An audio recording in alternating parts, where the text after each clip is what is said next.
मी सगळीकडे प्लॅटफॉर्ममध्ये सांगत होते की मराठी लोक मला विचारतच नाहीत मी काय करू. आता बोलायचं मराठी लोक बघा, एखादी गोष्ट एखादा प्रॉब्लेम झाला की स्त्री त्या प्रॉब्लेम पुरतं नाही बघत, ती त्याच्या अलीकडे पलीकडे सगळंच बघ. असा सब्जेक्ट पुरुषा सिरियल कडनं जरा एखादं असं वाटेल की आय डोंट नो, म्हणजे I will be little uncomfortable. काहीही झालं ना तरी मी मला दोष देते, कारण मी म्हटलं हे माझ्या मागच्या जणांचं कर्म आहे. I have done it, I have to face it, so why cry, go ahead. गेलं मागे ते फार फार उपयोगी पडतं हे. म्हणजे माझ्या बहिणी आहेत टीनेजर्स आणि असं सगळं, तर त्यांचं विश्व काय आहे मला माहिती आहे. मी ज्यांच्याबरोबर वाढली आहे, ज्या बायकांना मी बघितलं आहे, तर मला माहिती आहे. त्यांची गोष्ट फक्त सांगण्याचं माध्यम मी बनली आहे.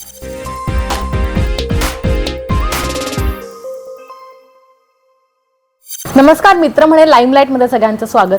आपल्यासोबत ना मराठी इंडस्ट्रीतल्या 3 पिढ्या आहेत. म्हणजे भारती आचरेकर आहेत, सोनाली कुलकर्णी, नेहा पेंडसे आणि जिजीविषा काळे. त्यांचा एक सिनेमा येतोय तिघी नावाचा. जिजीविषा काळे डिरेक्टर आहे. तर भारती, ते तुमच्यापासून सुरुवात करू. तुझ्याचपासून सुरू आहे सगळं. पासनं त्या पृथ्वीच्या गर्भापासून सुरू होतं आणि त्याच गर्भात संपतं सगळं. बोल ग बोल, थांबणार नाही बोल. ताई, तुमचा अशा पद्धतीचा पहिला रोल येतोय की याच्या आधीचे बऱ्यापैकी वेगवेगळे रोल तुम्ही केले, पण हा एक प्रमुख भूमिका म्हणून पहिला रोल येतोय. जेव्हा हा रोल तुमच्या हातात आला आणि हा सिनेमा पूर्ण झाल्यानंतरची पहिली रिॲक्शन तुमची काय होती? ही होती. मराठीतला पहिलाच पिक्चर आहे माझा. एक सीनवाले पिक्चर खूप केले मी, पण प्रमुख भूमिका असलेला पहिलाच पिक्चर. आधी मुख्य म्हणजे मला विचारायचं धाडस केलं म्हणून तिचं अभिनंदन, निखिलचं अभिनंदन की मला घेतलं. कारण मी बहुतेक सगळे कॉमेडी रोल केलेले, त्यामुळे ह्या रोलमध्ये मला विचार करणं हा सुद्धा मला जरा फार धाडसी प्रयत्न वाटला. पण मला निखिलबरोबर मी एक छोटा रोल केला होता पुणे 52मध्ये, त्यामुळे निखिलची पठडी मला माहिती होती काय. जिजीविषा निखिलच्या हाताखाली तयार झालेली, त्यामुळे तिचं काय असेल याची थोडी कल्पना होती. त्यामुळे मी मला सोपवून दिलं होतं तिच्या हातामध्ये की तू काय सांगशील ते करीन. कारण रोल इतका प्रचंड ताकदीचा रोल होता. आणखीन मी जवळजवळ सगळा पिक्चर या आईच्या निर्णयावर खूप गोष्टी त्याच्यावर अवलंबून येतात, त्यामुळे थोडं दडपण आलं होतं. पण पिक्चर झाल्यानंतर जे काय आमचे सीन्स झाले, आमच्या सगळ्यांचं जे बॉन्डिंग झालं, तिघींचं बॉन्डिंग, डायरेक्टरचं बॉन्डिंग, त्यामुळे आपण काहीतरी चांगलं दिलं आहे असा एक मनात फक्त विचार आला की yes, I think we have done the justice, we all 3. त्यामुळे मला शंका फार कमी होती की पिक्चर चांगला झाला नसेल किंवा चांगला झाला असेल, हा सीन कसा झाला असेल, ह्याच्याबद्दल मला काही शंका नव्हती. स्वाती सरू सावकाश. कोण पाहिजे? आई, हात नको लाव माझ्या आईला. तुझी माझी आई करायला लहान नाही राहिलोय पण सरू. आणि हो, मी राहते इथे, मीच राहते, पळून नाही गेली आईला सोडून. वी फॉलोड जीजी totally, all 3 of us, and what she was doing was fantastic. म्हणजे खूप मजा आली, फारच मजा आली करायला. बॉन्डिंग खूप छान झालं. सगळी युनिटीच आमची फॅमिली झाली होती. त्यामुळे जेव्हा आम्ही सीन करत होतो तेव्हा सगळेजणी रिॲक्ट करत होते आणि दॅट वॉज अ ब्युटी. त्यामुळे त्यांच्या डोळ्यातनं आम्हाला कळत होतं की आम्ही चांगला करतोय सीन. पण मग अशा पद्धतीचे रोल तुमच्यापर्यंत का नाही आलेत? का तुम्ही पोहोचला सांगा तिला का नाही, तुम्ही मला विचारलं ते. मराठी लोक सांगा, असं झालं मला. मी सगळीकडे प्लॅटफॉर्ममध्ये सांगत होते की मराठी लोक मला विचारतच नाहीत मी काय करू. आता बोलायचं मराठी लोक बघा. नाही, आता या तर खरं माझ्याकडे. आणि का नाही आले म्हणून खंत करण्यापेक्षा आले आणि असं सेलिब्रेट केलं तर त्याच्याबद्दल. आणि याव्यामध्ये मला हा रोल मिळणं म्हणजे माझा उच्चांक आहे आता तो, असं मला वाटतं की असे एवढे चांगले रोल सारखे येत नाहीत. म्हणजे आता एखादा असा नाही आला तरी, कुठलाही आला तरी करीन, पण बेस्ट दिलं मी बेस्ट दिलं असं म्हणेन. मला नेहा आणि सोनालीला विचारायचं आहे की आत्तापर्यंत छान ग्लॅमरस भूमिका केल्या, पण तरी अभिनेत्रीसाठी ना वुमन सेंट्रिक स्टोरी आणि एका महिलेने दिग्दर्शन करणं हे अभिनेत्री म्हणून किती महत्त्वाचं वाटतं तुम्हाला? बोल गा. बोल बोल. महत्वाचं म्हणजे दोघंही महत्वाचे आहेत. मला वाटतं द ओनली थिंग इज की जे ॲडेड लेयर्स किंवा ॲडेड अंडरस्टँडिंग किंवा सेन्सिटिव्हिटी किंवा आमच्या बाजूने आमच्या वतीने बोलणाऱ्याचं correct representation, closest to real representation जी एक लेडी डिरेक्टर करू शकते, ते मला वाटतं त्या कम्पॅरिझनमध्ये जेंट्स किंवा a man director cannot do it. तर त्या बाबतीत तर ऑब्व्हियसली म्हणजे हे सातत्याने प्रूव्ह आलेलं आहे की a way a woman can represent a woman. तर डेफिनेटली त्या हिशोबाने तर जीजी आणि एक ते एक आहेत, आणि जीजी पर्सनली ॲज अ व्यक्ती ऑल्सो आमच्यापेक्षा सगळ्यांपेक्षा ती लहान आहे, पण अनुभव, सिच्युएशन्स, ती मुद्दाम स्वतःला ना अशा वेगवेगळ्या सिच्युएशन्समध्ये घालत असते, कारण तिला वेगवेगळे कंगोरे लोकांचे, सिच्युएशनचे अनुभवाला खूप आवडतात. आणि मला वाटतं कुठेतरी त्या अनुभवांचा एक ते जे तिचं एक हे झालंय, साठा झालाय ना, त्याला ती वापरते छानरित्या. तर ती मला तिची गोष्ट खूप आवडते. आणि ते जितकं ऐकू येतं तितकं सोपं नाही आहे, कारण तुम्ही स्वतःला सतत एका अनोळखी सिच्युएशनमध्ये एक्सपोज करत राहता काहीतरी त्यातनं घेण्यासाठी. तर ते जितकं ऐकू येतं एक्साइटिंग किंवा ॲडव्हेंचरस, तितकं ते खरं नसतं. पण तो तिचा धाडस आहे, आणि ती व्यक्ती आहे. ते मला तिच्याबद्दल खूप आवडतं. आणि त्याचा ती कुठेतरी या नुॲन्सेस शोधण्याकरता ती तिचा वापर करते. तर I think a lady can do it the best. नाही, आणि आम्हाला पण मला वाटतं रिलेट करायला जितकं आम्ही तिच्याशी रिलेट करू तितकं मे बी असा सब्जेक्ट पुरुषाशी रिलेट करणं जरा एखादं असं वाटेल की आय डोंट नो, म्हणजे I will be little uncomfortable. पण बायकांचे विषय बायकांना सांगण्यामध्ये जी आतले न्युअन्सेस कळू शकतात, आतले कंगोरे आपण विचारू शकतो, ते तेवढं पुरुषांच्या बरोबर आपलं हे होणार नाही, बिकॉज कारण आपला हा बायकांचा सब्जेक्ट आहे म्हणून.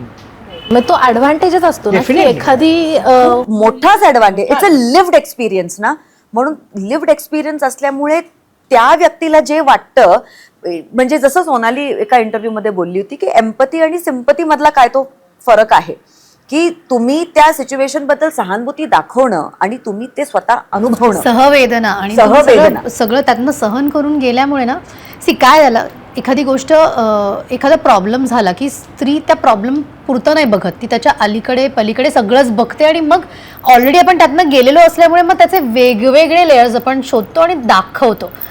आता इथे कोणीच हा विचार केला नसणार आहे, आय एम शुअर जीजी विषयी चला एक स्त्री प्रधान चित्रपट करू, असं नाही आहे. तिला ती गोष्ट आवडली आणि ती एका स्त्रीची गोष्ट होती. आणि आता तिच्या अवतीभोवती असलेल्या इतर स्त्रिया असतील तर त्यांचं काय भावविश्व असेल हे खूप ओघाने आलंय. मला नाही वाटत कुठलाही दिग्दर्शक किंवा दिग्दर्शिका चला एक असा पिक्चर करू तसा पिक्चर, ती गोष्टीची त्याचा जन्म किंवा उगम त्या गोष्टीमधनं होतो. आणि ती गोष्ट तिची असल्यामुळे, स्वतःची असल्यामुळे ती सांगेलच आता ते कसं झालं पुढे. पण तू जो प्रश्न नेहाला आणि आम्हा दोघींना विचारला की स्त्री दिग्दर्शिका आणि स्त्रीप्रधान भूमिकेतनं अभिनेत्री म्हणून आपल्याला काय काय एक्सप्लोर करता येतं, तर हे निश्चितच येतं. मी माझ्या करिअरमध्ये सुरुवातच स्त्रीप्रधान भूमिकेपासून केली होती, जी एका पुरुषाने दिग्दर्शित केली होती. त्याचा अत्यंत वेगळा आणि विलक्षण पॉईंट ऑफ व्ह्यू होता. तो चुकीचा बरोबर असं होऊच शकत नाही. प्रत्येकाचा आपापला एक वेगळा दृष्टिकोन असतो आणि वेगळी मांडणी असते. पण तरीही मला असं वाटतंय की स्त्रियांचा आपल्या आयुष्याकडे बघण्याचा दृष्टिकोन हा ऑफकोर्स वेगळा आहे. म्हणजे हा नैसर्गिकरित्याच वेगळा आहे. त्याला काही मुद्दामून करावं लागत नाही. आणि ते नैसर्गिकरित्या ज्या पद्धतीने गोष्टी सांगतात तोच तो फरक आहे मेल डिरेक्टर आणि फिमेल डिरेक्टरमधला. त्यात ही मुलगी अत्यंत संवेदनशील आणि आजची असल्यामुळे, तू जे सुरुवातीला म्हटलंस ते मला खूप इंटरेस्टिंग वाटलं. आतापर्यंत कोणीच ते ऑब्झर्व केलं नव्हतं की आम्ही 3 पिढ्या आहोत. त्या आहेत, आम्ही दोघी एका पिढीचे आहोत. आणि ही आत्ताची आणि पुढची पिढी आहे. आणि पुढची पिढी मराठी चित्रपटसृष्टीची अशा एका सशक्त हातामध्ये असणार आहे. पुढचा आपला जो प्रवास असेल त्यातला हा अत्यंत महत्त्वाचा चेहरा आणि विचार असेल, आणि सिनेमॅटिक विचार असेल. आपल्याला खूप कमी असे दिग्दर्शक, स्पेशली विमेन, कुठेतरी तांत्रिकरित्यानं त्यांना अनुभव नसतो, समज नसते किंवा मांडता येत नाही आणि त्याच्यामध्ये ते अडकून जातात. संवेदनशील असतात का? हो. अभ्यास असतो का? हो. पण ना स्त्रियांना तितकं कॉन्फिडन्स पण दिला जात नाही. यांना काय कळतं technically, so they have to prove harder की हो मला कळतं पण, मला येतं पण, आणि मी करून पण दाखवू शकते. याच्यात अर्धी एनर्जी जाते. होतं हे डेफिनेटली. पण कारण तिने एक 10 वर्षांचा बिहाइंड द कॅमेराचा अनुभव घेतलाय, तिला ते येतं, कळतं, आणि ते तिला प्रूव्ह नाही करावं लागलं पहिल्याच फिल्ममध्ये.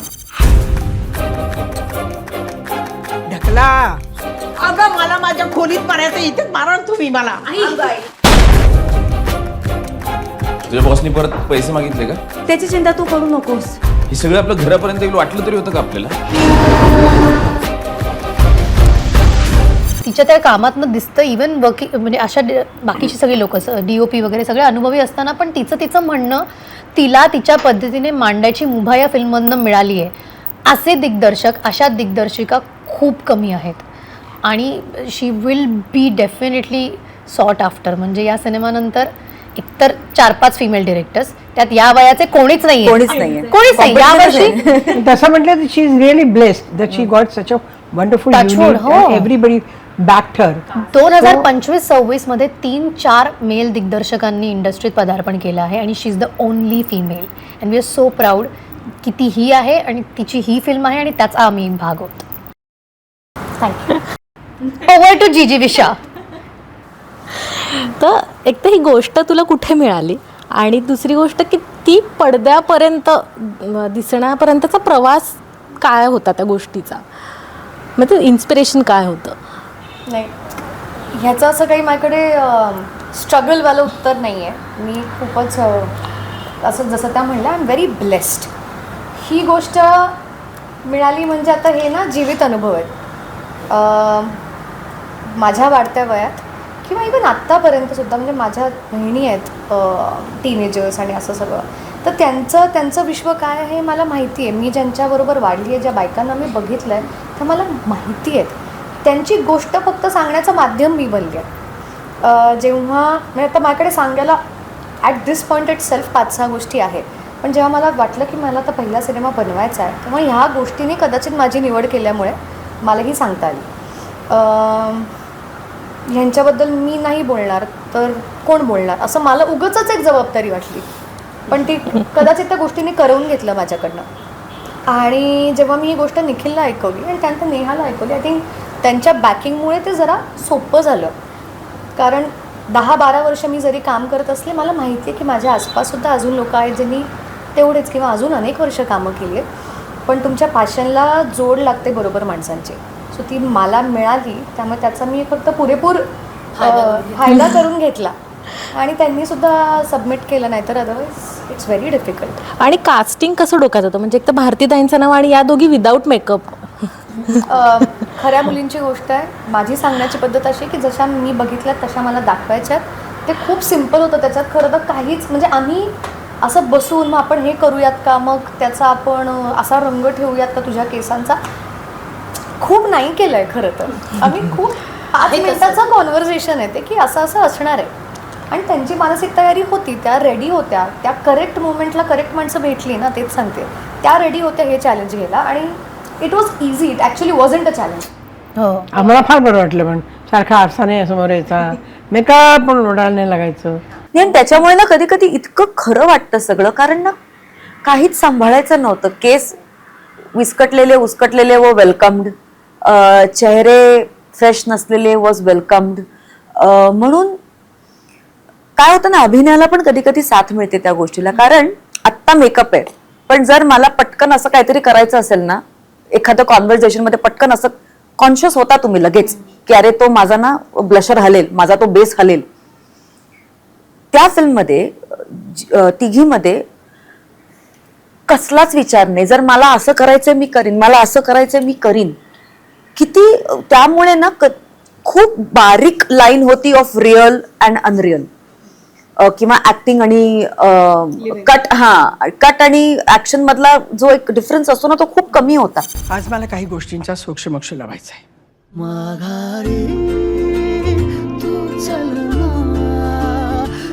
तुला माहितीये मी लहानपणी एक चित्र काढलं होतं शाळेत असताना, तू मी आणि आपल्या दोन्ही बाजूला आईच. सगळे हसले होते मला शाळेत.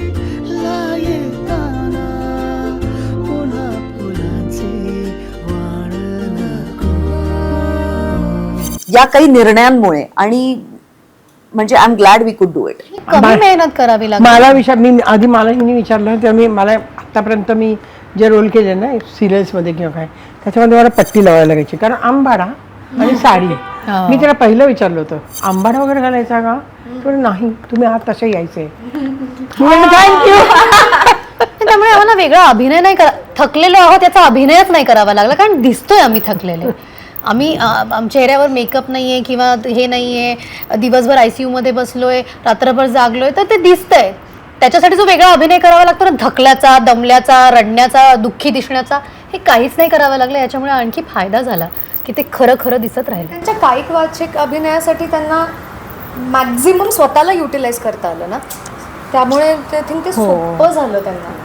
पण हा विचार डिरेक्टरच्या मनात येणं सुद्धा किती महत्वाचं आहे की त्यांचा हां आता हे बघ, आता उद्या मी एखादी एक्स्ट्रीमली अशी मॅजिक रिअलिझम मधली फिल्म करायचं म्हणलं आणि मला त्याच्यात हवेत असे 10 लेअरचे कॉस्ट्युम्स, तरी त्या विषयाची गरज असेल म्हणून मी तसं करेन.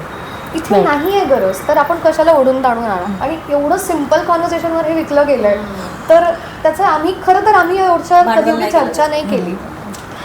तुमच्या भूमिकांबद्दल सांगा ना. आता की 2 बहिणींची ट्रेलरवरून दिसते, 2 बहिणी आणि आईची गोष्ट आहे, पण तुमच्या भूमिकांबद्दल सांगा. माणसं स्वाती जी आहे ती घरातली मोठी आहे, म्हणजे बहीण, आणि ती एका अशा टप्प्याला आहे जिथे तिच्या आयुष्यात काहीच करेक्ट होत नाही आणि ती सगळीकडनंच पिरली गेलेली आहे. म्हणजे नवऱ्याबरोबर तिचे संबंध सध्या करेक्ट नाही आहेत. ती एका अशा ठिकाणी काम करते जिथे सपोर्टिव्ह ॲटमॉस्फिअर नाही. सपोर्टिव्ह तर सोडा, पण त्रासच होतोय तिला तिच्या वर्किंग ॲटमॉस्फिअरचा. तुझ्या बॉसनी परत पैसे मागितले का? त्याची चिंता तू करू नकोस. हे सगळं आपलं घरापर्यंत येईल वाटलं तरी होतं का आपल्याला? नाईलाज आहे म्हणून तिला ते कंटिन्यू करावं लागतंय. आईबरोबर तिचा एक काहीतरी एखाद्या गोष्टीच्या खुलासाला घेऊन कुठेतरी एक भांडण चालू आहे. त्याचं रिफ्लेक्शन तिचं आणि तिच्या धाकट्या बहिणीच्या नात्यावर आलेलं आहे, कारण कुठेतरी ती घरातनं दुरावली गेली आहे. तिला काही गोष्टींची काही प्रश्नांची उत्तरं मिळाली नाही आहेत म्हणून. आणि अर्थात ती एका वेगळ्या शहरात पण आहे. तर फिजिकली आणि इमोशनली ती घरातनं दुरावली गेलेली आहे आणि एका घरातली असून ती एका घरातली नाही आहे. त्याचा विपरीत परिणाम सगळ्या त्या धाकटीला उचलावा लागतोय. किती वेळ तिच्याकडे वाचला माझा मेसेज, तू माझा मेसेज वाचला आणि तुला उत्तर द्यावंसं वाटलं नाही? मी कोणत्या सिच्युएशन मध्ये वाचला? तुमच्याच चिखलात बरबटत राहायचंय का मी? मला माझा स्वतंत्र चिखल आहे चिवडायला. तर अशी ती खूप सगळ्या अँगलने कॉर्नर झालेली स्वाती आहे. मी काय नाही, मी आहे तशीच काही नाही, इंडिपेंडंट आहे खूप. पहिल्यापासून मुलींना एकटीने वाढवलं आहे काही कारणामुळे, आणि त्यांना ऑलवेज बीन सपोर्टिव्ह. पण ॲट द सेम टाईम तुम्ही तुमचे कॉम्प्रोमाइजेस करू नका आणि ताठमानेने जगायला शिका. हे तिचं कायम बिंबवलेलं असतं. त्यात तिने किती कष्ट केले आहे, काय केले, याचं फार अवडंबर केलेलं नाही. खूप प्रॅक्टिकल आहे. एका क्षणी तिला खूपच प्रॅक्टिकल व्हावं लागतं, जे त्या अपोज करतात, पण तरी मला त्यांना सांगायला लागतं की नाही, हे असंच होणार. त्यामुळे फार इंडिपेंडंट मुलगी आहे, पण बाई आहे, मुलगी नाही, बाई आहे. पण त्याच्यामध्ये छान आमची आर्ग्युमेंट्स पण खूप छान आहेत. म्हणजे छोटी छोटी आहेत, पण माझे एक्सप्लेनेशन्स खूप छान आहेत. लिहिलं फार सुंदर आहे प्राजक्तनी. म्हणजे हॅट्स ऑफ टू हिम की इतकं रिअल लिहिलं आहे कॅरेक्टर्स त्यांनी.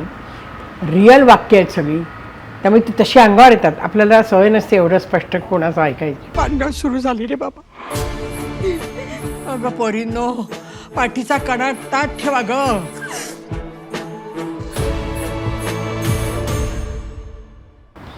काही सीन्स असे आहेत, म्हणजे की माझे काही सीन्स असे आहेत की नाही असं नको बोलू ग आई, असं होतं ते. सो पण ती प्रॅक्टिकली उभी राहते आणि त्यांना अल्टिमेटली ती त्यांना सांगते की असं असं आहे आणि हे तुम्ही ॲक्सेप्ट करायचं. सो खूपच तशी म्हटली तर सरळ आहे, कॉम्प्लिकेटेड आई नाही आहे अजिबात, पण तो स्ट्रॉंगनेस आहे तिच्यामध्ये. मी या घरातली धाकटी बहीण आणि सगळ्यात छोटी असली तरी सगळ्यात मोठी जबाबदारी पेलणारी सारिका हिची व्यक्तिरेखा करते. ती खूप जसं नेहाने सांगितलं की घराची जबाबदारी तिच्यावर पडल्यामुळे त्याचं ओझं तिने खूप करून घेतलं आहे. आईला सांभाळणे, आईचं आजारपण, घर सांभाळणं, स्वतःचे व्यवसाय ह्या त्या सगळ्यामध्ये अडकलेली आणि त्या सगळ्याचं बॅगेज घेऊन चालणारी मुलगी आहे. त्याच्यामुळे सतत चिडचिड करणारी, असमाधानी आणि सगळ्याचा राग इकडचा तिकडे तिकडचा तिकडे काढणारी. हात नको लावू माझ्या आईला. तुझी माझी आई करायला लहान नाही राहिलोय पण स्वरूप. आणि हो, मी राहते इथे, मीच राहते, पळून नाही गेली आईला सोडून. सारिका, वाचला माझा मेसेज, तू माझा मेसेज वाचला आणि तुला उत्तर द्यावं वाटलं नाही? मी कोणत्या सिच्युएशन मध्ये वाचला? तुमच्याच चिखलात बरबटत राहायचंय का मी? मला माझा स्वतंत्र चिखल आहे चिवडायला. पण मला असं वाटतं की अशी माणसं कुठेतरी प्रेमही तसंच व्यक्त करतात, चिडण्यातनं, रागातनं, आणि सतत त्यांना कोणीतरी सांभाळावं आत्ता ह्याची एक अपेक्षा असते. तिथपर्यंत ते कसे पोहोचतात, बिनसलेल्या गोष्टी कशा सुधारतात, आईबरोबरचं नातं काय ना, कोणीतरी आपल्यासाठी किंवा स्वतःसाठी घेतलेला एक कुठला तरी निर्णय असतो. त्याच्यामुळे सगळ्यांचं आयुष्य वेगळं होतं. That one decision can make और ब्रेक युअर लाईफ. पण आता इथून पुढचे निर्णय आपण घ्यायला सशक्त आहोत, तर ते कसे घ्यावे तेही त्याच्यातही अडकलेलं आहे ह्यांचं आत्ताचं प्रेझेंट आयुष्य, ज्याच्याबद्दलची फिल्म आहे. सो असं पास्ट, प्रेझेंट आणि फ्युचर या तिन्हीमध्ये असं अडकलेल्या या तिघी. आणि at the end of the day मला आत्ता बोलताना लक्षात आलं की इट्स अबाउट डिग्निटीने जिणं आणि मरणं. हे कसं तुमच्या हातात असतं खरं तर. मरणंही आणि जगणंही, ती प्रतिष्ठा आपण कशी जपावी आपली, स्त्री म्हणून पण आणि व्यक्ती म्हणून पण. कुठेतरी त्याचा एक आणि तो युनिव्हर्सल विचार आहे. हो. म्हणजे असं नाही की हां त्या कॅरेक्टर पडतो, तो फार युनिव्हर्सल विचार आहे जो काय मांडला गेला तो.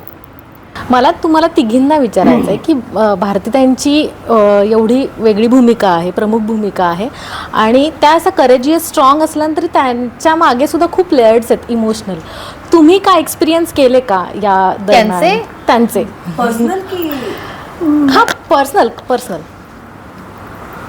बाई वर्किंग भारती आचरेकरचे वेगवेगळे पदर त्या आता आहे काय समोर मेघाचा पदर आहे.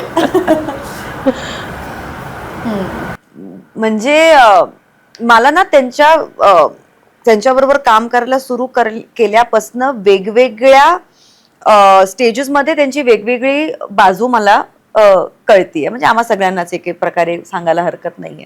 जेव्हा आम्ही काम करत होतो तेव्हा भारतीताई म्हणजे द यंगेस्ट, म्हणजे आता पण त्या खरं तर चुकून नाही बोलून गेल्या की ही एका मुलीची स्टोरी आहे. त्या स्वतःला मुलगी समजतात. म्हणजे ते नाहीये त्यांच्यामध्ये की माझं वय असं, कारण त्या वागतच नाही, त्यांचा विचार तसा नाहीये, विच इज सो ग्रेट. हे त्यांचा फन लव्हिंग ॲटिट्यूड आम्ही डे वन पासून पाहतोय. फन लव्हिंग असो, शिका त्यातनं काहीतरी. हो, आता काही गोष्टी असतात आतून आमच्याकडे नसतात.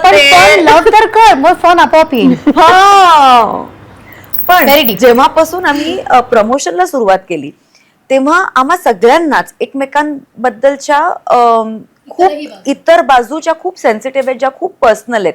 तसंच भारतीताईंच्या बाबतीत काही काही गोष्टी इतक्या कळल्या, त्याच्यामुळे फन पलीकडे त्यांची जी दुखरी बाजू जी आहे ती पण त्यांनी इतकी करेजियसली आणि अनअपॉलॉजेटिक, करेजियसली कदाचित आपण सगळे करू पण कुठेतरी आपण रडू. त्यांच्यामध्ये त्यांच्या अख्ख्या पर्सनॅलिटीमध्ये रडारडी हा प्रकारच नाहीये. शी इज ऍब्सोल्युटली अनअपॉलॉजेटिक. हाँ हुआ मेरे साथ कुछ बुरा, लेकिन हे मी असं केलं, आगे चलो और करेज से चलो और डिग्निटी से चलो. तर ही एक इतकी इंटरेस्टिंग गोष्ट मला ताईंबद्दल कळली, खूप शिकण्यासारखी आहे. आणि मला तर खूपच, म्हणजे I have lots of love for her, lots of love. इंग्लिशमध्ये एक फ्रेज आहे, take it on the chin ना.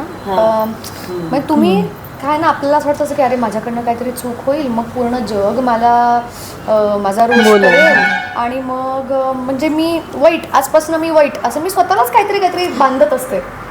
तर चुका होणार आहेत, ठीक आहे, घे ती चूक आहे, त्याच्यावर काम कर आणि पुढे जा.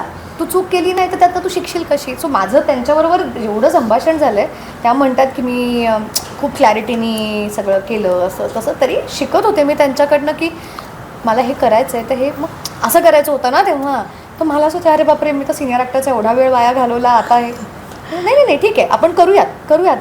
आपण आता किती चुकलो, आता आपण कसे वाईट आहोत ह्याच्यात वेळ नाही घालवायचा. Do the next thing. कळलं आहे ना, चुकलं आहे, पुढे हो. खूप अवघड येते त्या स्वतःच्या दुःखाला असे न कुरवाळता त्याच्याकडे ऑब्जेक्टिव्हली बघणं, त्याचं डायसेक्शन करणं आणि मग पुढे जाणं. मी काय वेगळं सांगू, काय नाही. धुसमुसत जगायचं नाही, हे या बाईकडनं शिकण्यासारखं आहे.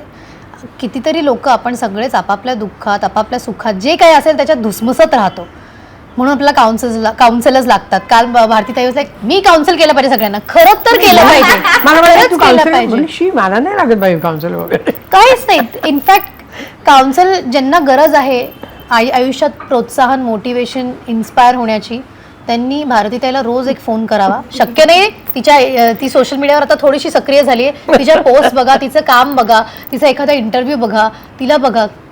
पटकन तुमचं आयुष्य, तुमचा तो दिवस बदलू शकतो. इतकी ती उत्साही, पॉझिटिव्ह, प्रोत्साहनाने भरलेली अशी आहे. ते खोटं नाही आहे, म्हणजे हे असं की दुःख नाही असं नाही आहे. हां, म्हणजे दुःख सगळ्यांच्या आयुष्यात कठीण प्रसंग येतात.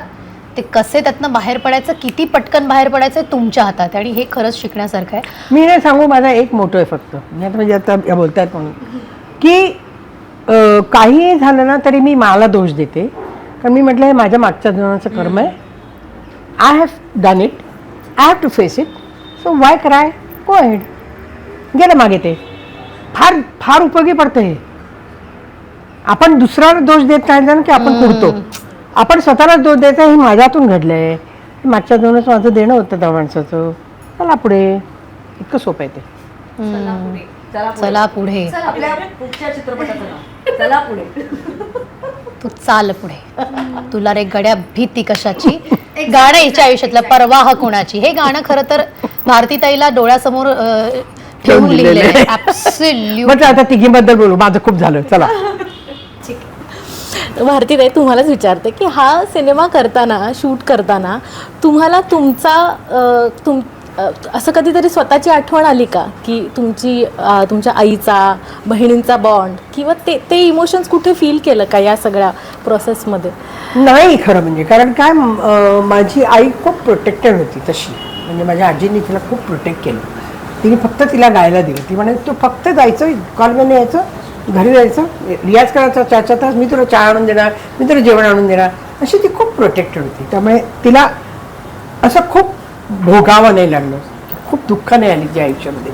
माझ्या बहिणीचा पण फार वेगळा, कारण माझ्या बहिणी पण अशा, आम्ही सगळ्या बिंदास होतो. त्यामुळे अशी कनेक्शन किंवा अशी कॉम्प्लेक्सिटी नाही कुठेच.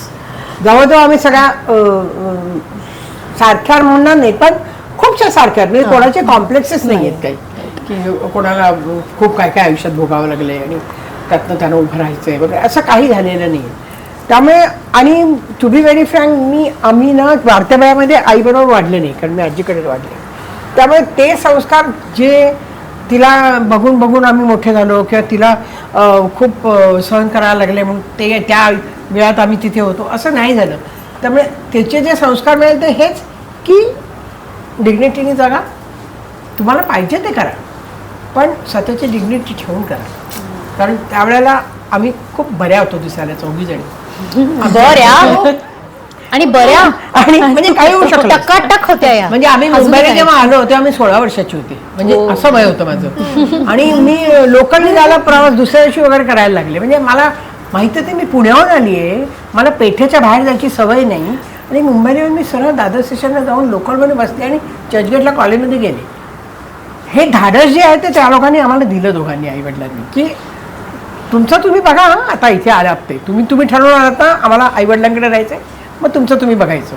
आम्ही तुम्हाला तिथे स्टेशनवर सोडायला येणार, ते लोकलमध्ये बसवणार, असं काही करणार नाही. फक्त एवढंच आहे की काही कानावर येतं का नाही आमच्या, अजिबात.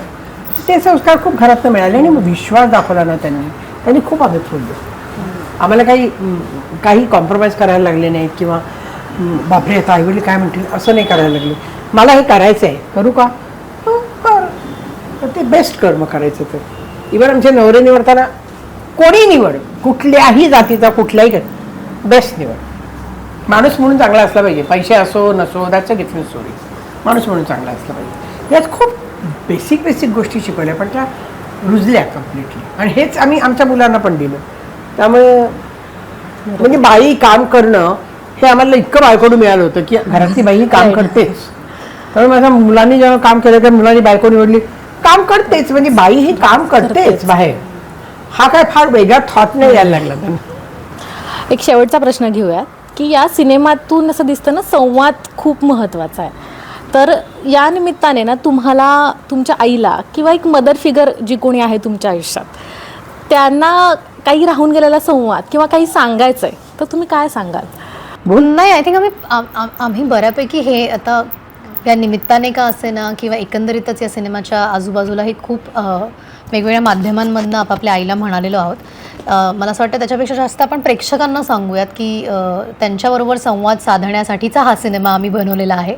आमचा हा संवाद तुम्हाला हाच सांगू पाहतोय की थोडासा ब्रेक घ्या, छान आईकडे जा, मस्त आठवणी जगा. त्याच्यासाठी थिएटर्समध्ये बहिणीकडे जा, 6 मार्चपासून- भावाकडे जा, बहिणीकडे नाही, जा. ते नंतर 6 मार्चपासून थिएटरमध्ये येऊन तो ब्रेक घ्या. कसा तो संवाद पण साधायचा, तो झाला, तो बघितला की ते आपापच संवाद हा साधतील. कसा संवाद साधायचा आपापल्या लोकांशी, कुठेतरी विसरला असेल तर सिनेमा परत आठवण करून देईल, छान प्रेमळ. Anything else, anybody wants to add? Same copy paste. Copy paste. I think आपल्याला आपली आई कळते असं आपल्याला वाटतं आणि मग आई आपल्याला सरप्राईज करते. आपल्या सिनेमातली आई पण अशीच आहे. या मुलींना वाटतं की आपल्याला सगळं कळलं आहे आपल्या आईबद्दल, पण तिच्यात अजून खूप आहे. ती बाई म्हणून कोण आहे हे समजण्याचा त्यांचा प्रवास आहे. तिने लपवलंय आपल्यापासून इतकं मोठं खोटं, इतकी वर्ष. काय होणार आहे? पानगळ सुरू झाली रे बाबा. अगं पोरींनो, पाठीचा कणा ताट ठेवा ग.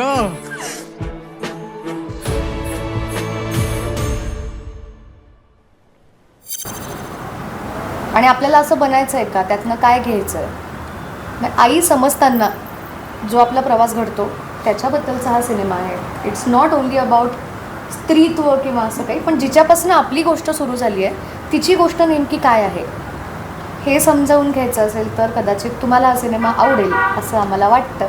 त्यामुळे तुम्ही थिएटरमध्ये या. तांत्रिकदृष्ट्या हा सुंदर झालेला सिनेमा आहे, त्यामुळे प्लीज थिएटरमध्ये याचा अनुभव घ्या आणि आम्हाला सांगा. 6 मार्चला भेटूया. तर आई समजण्यासाठी हा सिनेमा नक्की बघा. Yes, thank you so much. Thank you.